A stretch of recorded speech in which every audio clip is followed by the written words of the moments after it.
Welcome back, everybody, to Ein Sof Learning. This week's Torah portion is tzav. The word tzav is spelled tzadeh vav, and it literally means to command. If we look at the first sentence of the Parasha, it starts out by saying that Hashem spoke to Moshe, saying, Tzav et Aharon ve'et banav. Command Aaron and his sons, saying, Zot Torat ha'olah, hi ha'olah al mukdah al hamizbeach. Kol halayla ad haboker ve'esh hamizbeach tokad bo. That means, tell Aaron and his sons, this is the law of the burnt offering. That is, the burnt offering which burns on the altar all night until morning, and the fire of the altar shall burn with it. So here God is commanding Moses to tell Aaron, his brother, that the burnt offerings are valid throughout the entire night. Throughout the entire night, you're able to bring offerings in the time of the Beit HaMikdash. Now, this video is really going to be about one subject. What is this all about? What does it mean to offer sacrifices? What is a korban? At many people's first glance, it's an insane concept. That the fact that the Torah, the holy Torah of God, is saying that we are able to atone for sin through slaughtering animals. Well, that's easy, right? I can sin all I want. All I got to do is kill more animals. So obviously, if you don't understand the deeper dimension of this understanding, then it does in fact become quite strange.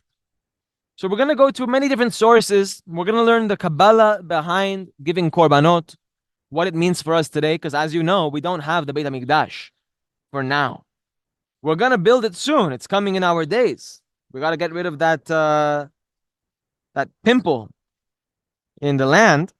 Hashem will remove it for us. But it's all about giving offerings. Really, life is about sacrifice.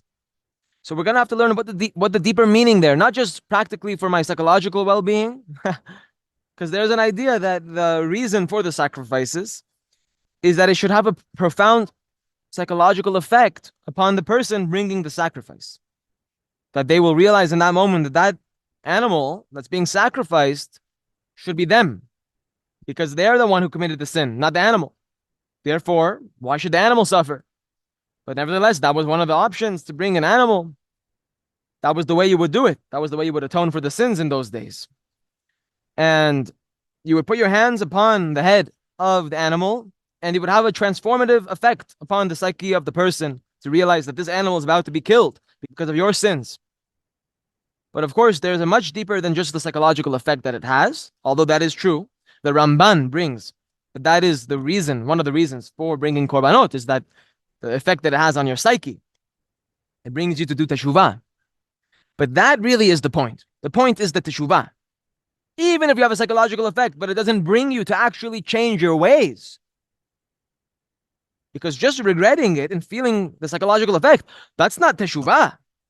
That could be step one of teshuvah. But full teshuvah means that you actually have to stop doing the sin. So that really is the purpose. The real purpose of the teshuvah, the real purpose of bringing the korbanot, is that it brings you to a state of internal transformation that really ends with a change in your behavior towards the better. Now, I want to shift the conversation. We know that the Torah is eternal. In several places in the Torah, it says that the Torah is a brit olam. That means an eternal covenant between Hashem and the nation of Israel, and the world at large, of course, because there are 7 laws of Noah for the world at large, universal laws of morality. But we see that we don't have the temple at this time, so you can't bring a sacrifice. So how exactly is the Torah eternal? You know, this part of the Torah at least. I mean, I can't do the mitzvah. So one of the explanations, I'm not saying that this is the only explanation, but one of the explanations is that every mitzvah that we have in this physical world, you have that mitzvah in a spiritual sense as well.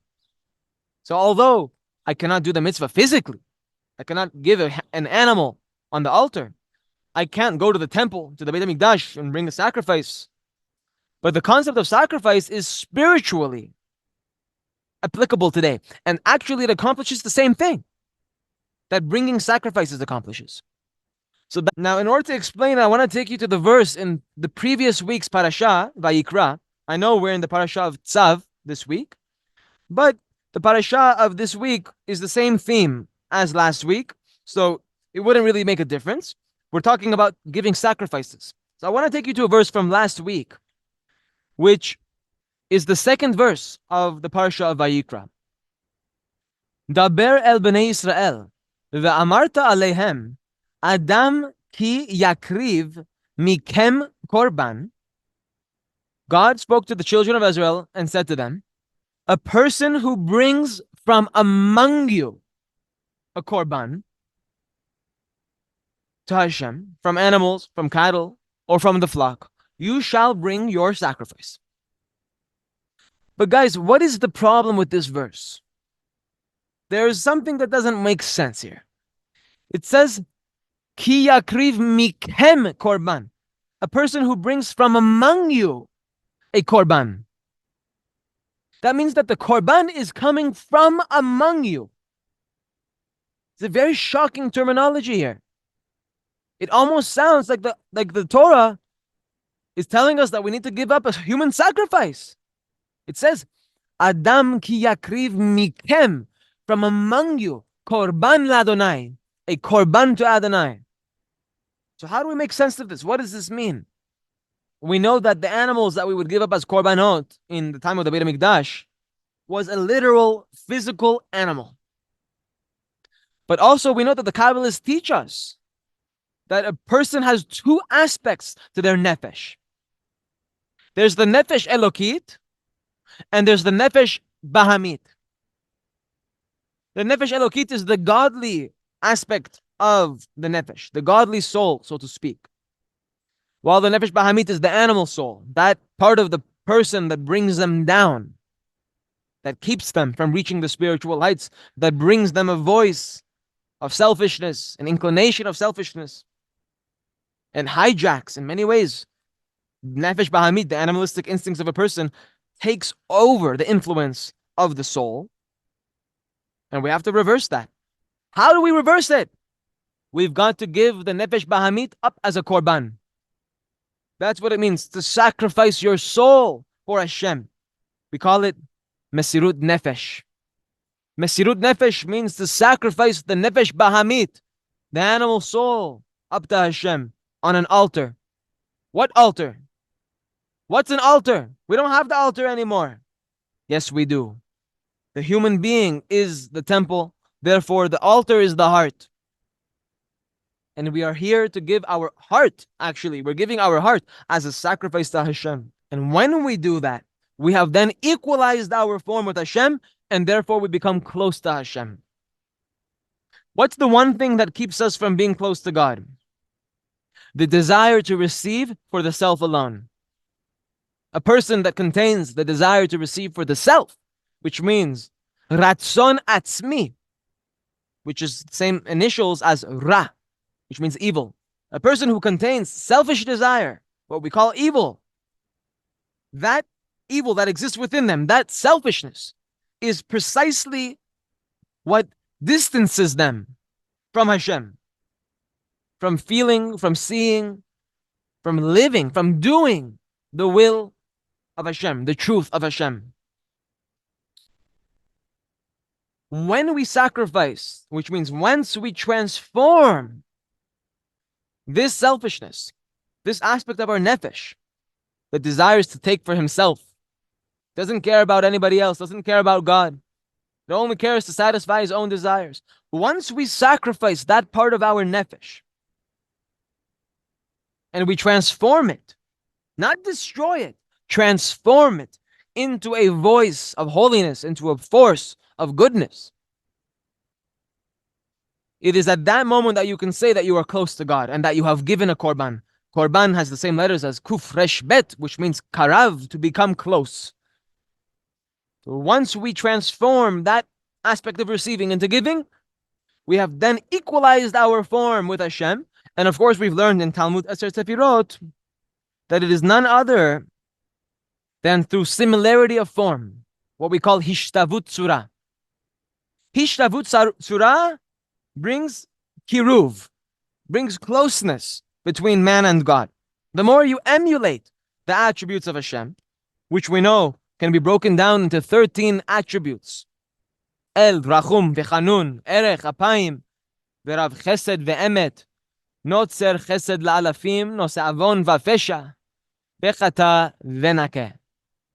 And of course, we need to do a video on this soon to teach what the 13 attributes of God are, because we've spoken about them pretty much in every video, but it might not be clear what they translate to and what they are meaning on a deeper level. But that's ultimately how you become close to God, through attributes, through emulating his attributes. As we've also stated that the Sefirot are attributes of God. The upper three are the mental faculties. A person should align their wisdom, understanding, and their knowledge with Hashem, Chokhmah, Bina, and Dat. But before you're able to do that, you have to first emulate the emotive attributes, which means the lower Sefirot. You cannot get to the upper three Sefirot until you first build the vessel, which is comprised of the lower 7 Sefirot of the tree of life.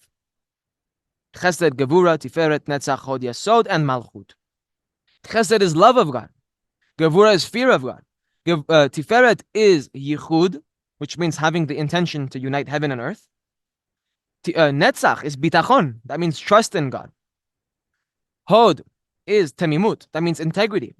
Aligning your mind, speech, emotion, body, aligning everything together. You shouldn't be fake on the outside and real on the inside.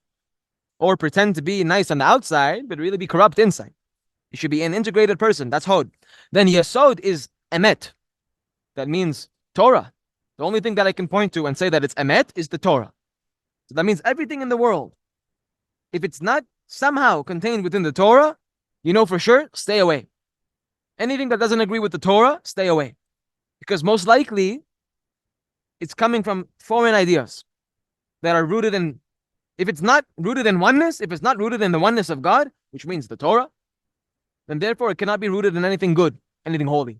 Therefore, we have to sift the good knowledge from the bad knowledge. We have to take the bad out of the good. Erev Rav represents the incorrect knowledge within Israel. Erev Rav is a term that's given to the Egyptian converts to Israel upon the exodus from Egypt. Whenever we left Egypt, there was a group of Egyptian converts that wanted to join the winning team, meaning to join the Israelites. Moses led them out. And they built the golden calf. But Kabbalistically, the Erev Rav actually symbolized something that exists within each Jew. The Erev Rav represents the incorrect knowledge, incorrect da'at of a person. So any person who has incorrect knowledge about the world, they've got a piece of the Erev Rav within them, and it is them whom they have to wage war against. Not something outside of you, but the Erev Rav that exists inside. The Erev Rav that exists inside is the true enemy of Israel. Not anybody who exists outside. Not Hamas. It is the enemies of the Jews that exist within the Jews. That is the war. Of course, we are not bringing any justification to the actions of terrorists. On a deeper level, what we are doing here is we are taking a responsibility for even the darkness perpetrated by the world at large. Because it is the responsibility of Israel to enlighten those dark spots, which means to spread the light, shed the light in those dark spots. Emet is spelled Aleph, Mem, Taf. The first letter of the alphabet, the middle letter of the alphabet, and the last letter of the alphabet. If you notice, each of these letters, Aleph, Mem, and Taf, they have 2 legs. At least 2 legs, or at least they have a base. The Aleph has 2 legs. Therefore, it's able to stand on its own. The Mem has a base. It's able to stand on its own. The Taf has 2 legs as well. It's able to stand on its own. But if you take the letters of Sheker, which means falsehood, the Shin is wobbly. It's gonna fall over. The Kuf is 1 line at the bottom. It's gonna tip over. The Resh also only has 1 line. Sheker collapses in on itself, while Emet stands. Emet always stands. This truth will always stand, will always prevail. Now, the attribute of Malchut is Shaflut, lowliness, wherein which a person empties their vessel, becomes lowly, in the sense that they allow the light of God to work through them. They're absolutely a vessel for the light of Hashem to manifest into this world. And whenever you are a channel for the light, you're called a tzaddik. Tzaddik means righteous. Once you've got these 7 attributes, chesed, gevura, tiferet, netzach, hod, yesod, malchut, then you have done kiruv. Then you have come close to Hashem, because what have you done? You've given your korban. What's the korban? Your heart. The only thing you can offer God, the only thing you can give to God is your heart. On a simple level, which is what I'm hoping to show you, is a deep level, but in simple terminology. Giving the korbanot still applies today. People think, that was in the time of the temple. Today, we have no such thing as giving korbanot. Of course we do. Not to mention the aspect of the tefillah during shacharit and mincha, which is called korbanot, sacrifices. It in many ways also takes the place of giving the korbanot in the time of the Beit HaMikdash. How do we know? Well, because the sages have instituted to recite the part of korbanot during the tefillah. It sifts the aspect of asiyah. I don't want to get into the deep levels of understanding the tefillah right now. Hopefully we can get to another class and learn about what is really happening during the prayer service. Because if you notice, there are 5 aspects to the prayer. In Judaism, there are 5 aspects to the prayer. Korbanot, Pesukei de Zimra, Birkat Shema, Amidah, and Kedusha. The sacrifices, the poems of song, the blessings of the Shema, the 18 blessing prayer, and during the repetition of the 18 blessing prayer, there's something called Kedusha, which means sanctification, where it has the highest, it's the peak of the prayer service is during the Kedusha. Then we come back down to lower worlds, because each of these parts of the tefillah corresponds to one of the worlds. Korbanot is Asiyah, then there's Yetzirah, Bria. The Amidah, which is the Shmona Esrei, is Atzilut. During the Kedusha, in particular, during the Musaf of the Shacharit, during the repetition of the Musaf of Shacharit, during Shabbat, that is the Keter, that's the 5th world, Adam Kadmon, the highest level of consciousness. The highest level of consciousness that is able to be attained by any human being in this world is during the repetition of the Musaf, during the Kedusha on Shabbat. The highest possible level of consciousness is attainable at that moment. Whenever you say the words, Keter yitenu lecha. The word Keter corresponds to the Sphira of Keter and the tree of life, as I'm sure you would not be surprised to learn. So in any case, while we are reciting the Korbanot, it's very important to recite the Korbanot. I don't always get time to do it. I should come earlier, and each person should put in the extra effort to come earlier, and I will. I will honestly make that commitment that I will come closer to Hashem through the Korbanot, because that is the way that we are sifting the sparks that have fallen into the world of Asiyah. The sparks have fallen to the worlds of Bria, Yetzirah, Asiyah. You have to sift or elevate the sparks from Asiyah to Yetzirah. And then from Yetzirah, you have to sift it and elevate it to Bria. And from Bria, you have to bring it back to Atzilut, which is its original place. We do this during the Tefillah, through the recitation of Korbanot, then Pesukei de Zimra, then the Birkat HaShema. And when we enter the world of Atzilut, which is the Amidah, we have returned all of the sparks back to their place, and we have just engaged in Birur Nitzusim, clarifying the sparks, or elevating the sparks. But you have to go through all of the stages. You cannot skip the Korbanot. And you also have to have the intention, you should have the intention, that you are elevating the nefesh level of the soul during the recitation of the Korbanot. Because during Korbanot, you are elevating your nefesh, along with the sparks that have fallen down to the world of Asiyah, to the world of Yetzirah, which means you have brought your nefesh up to the level of the Ruach. Then, during the Pesukei de Zimra, you are elevating your Ruach to the level of Neshama. You're elevating the sparks that have fallen to Yetzirah up to the world of Bria. And from the Birkat HaShema, You are elevating your neshama. You are elevating the sparks that have fallen to the world of Bria, which is the internal aspects of the sparks. And during the Amidah, like we said, you have integrated them all back to their original place in holiness, the world of Atzilut, during the Shemona Esrei. And we do this 3 times a day. Shacharit, Mincha, Arvit. But on Shabbat, we do this 4 times. Every week, we do it 22 times a week. Each one of the Amidas is to rectify one of the letters of the Hebrew alphabet. As we know that there are 22 letters in the Hebrew alphabet, so the 22 recitations of the Amida, meaning the Shemona Esrei, in a week correspond to the 22 letters of the alphabet. And not to mention that there are 22 lines connecting the 10 Sefirot in the tree of life. The 22 lines which connect Keter to Chokhmah, Chokhmah to Bina, Bina to Keter, Keter to Tiferet, Tiferet to Netzach, all of the above. 22 lines. 3 horizontal, 7 vertical, and 12 diagonal. In total, you get 22 lines, plus 10 Sefirot, you get 32, which is Gematria Lev, which means heart. Because the only thing you can offer Hashem is your heart. You have to purify your heart if you want to actually offer sacrifices to Hashem. Otherwise, you can keep praying all you want, but if the heart is not pure, God does not accept the prayer. That's the same thing that happened to Cain. Cain did not have pure intentions when he came up and brought the sacrifice. He did it with the less optimal crops. He didn't bring the optimal crops, optimal sacrifice. So for that reason, Hashem didn't accept it.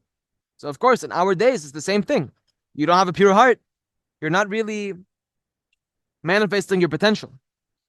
You need to have the recitation of the tefillah, but you also have to have the kavanah, which means the kavanah of yichud, unifying heaven and earth, HaKadosh Baruch Hu and the Shekhinah, Yetzirah and Asiyah, the Holy One, blessed be He, and the Divine Presence, which exists in Malchut, heaven and earth, Shamayim ve'aretz.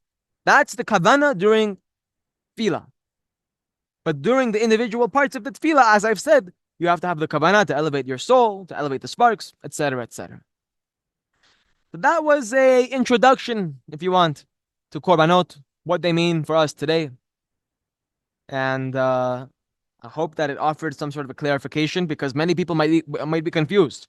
Because much of the Torah talks about korbanot. So what are we going to do with that part of the Torah? 5 parshas are about building the Mishkan. And this entire book of Vayikra is about the korbanot.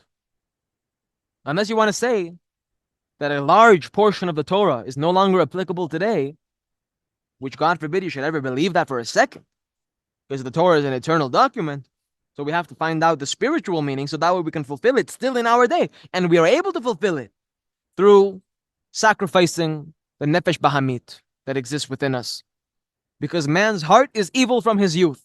That means it's selfish from his youth, and as he ages, B'ezrat Hashem, he's transforming his desire, which is symbolized by the whitening of the hair. Black represents the desire to receive, while white, as we get older, our hair becomes white, symbolizing the purification of this desire into giving. At least that's the way it's supposed to be. Thank you for watching. I will see you in the next class.